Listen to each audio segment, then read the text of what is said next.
એકડ એક લાલુ એકડ એક એકડે એક રાખી લો તમે ટેક નાના બાળકો સંસાર કરવો સહેલ છે.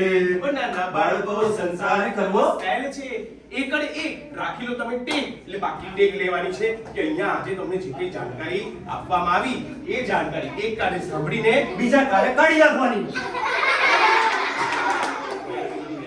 જાણકારી કાઢી નાખવા માટે નહીં, જાણકારીનો અમલ કરવાનો છે. બીજો મુદ્દો રજૂ કરીએ.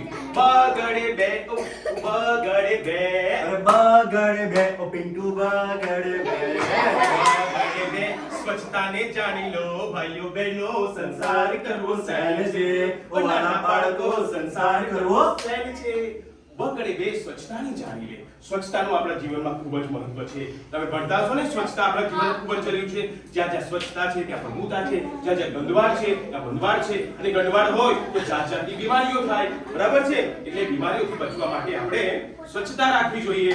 સ્વચ્છતા માટે આપણે શું કરવાનું? આપણા ઘરમાંથી, આંગણામાંથી અને ફળિયામાંથી જ્યાંથી દેખાય કચરો દેખાય ને ત્યાંથી કચરો લઈ લેવાનો. અને પછી બાજુવાળાના મારા નામ નાખી દેવાનો.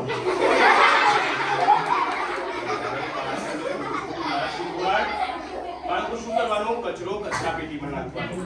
લીલો કચરો લીલા કચરામાં નાખવાનો. પેટી અલગ અલગ આવે છે ને, લીલા કચરાની, સૂકા કચરાની અલગ આવે છે. બરાબર છે? અને હવે તો ગાડી, તમારા ગામમાં ગાડી આવે છે કચરાની, તો એ લોકો લઈ જાય, પણ તમારે એ ડસ્ટબિનમાં રાખવાનું, કચરા પેટીમાં રાખવાનું. બરાબર છે? તમે એવું કરો છો? સ્કૂલ અમે જોઈએ બહુ સ્વચ્છતા તમે રાખો છો, બહુ સારી વાત છે. બરાબર? ત્રીજો મુદ્દો કરીએ. ત્રગડે ત્રણ કીધું. ત્રગડે ત્રણ ત્રગડે ત્રણ બાળકો ત્રગડે ત્રણ ત્રગડે ત્રણ. અરે લઈ લો તમે પ્રણ નાના બાળકો સંસાર કરવો સહેલ છે. ઓ નાના બાળકો સંસાર કરવો સહેલ છે. નામ વગર છે. હા. ત્રગડે ત્રણ લઈ લો તમે પ્રણ. આથી તમે પ્રણ લો કે જેટલી જાણકારી છે એને જીવનમાં આપણે ઉતારવાની, સમજવાની.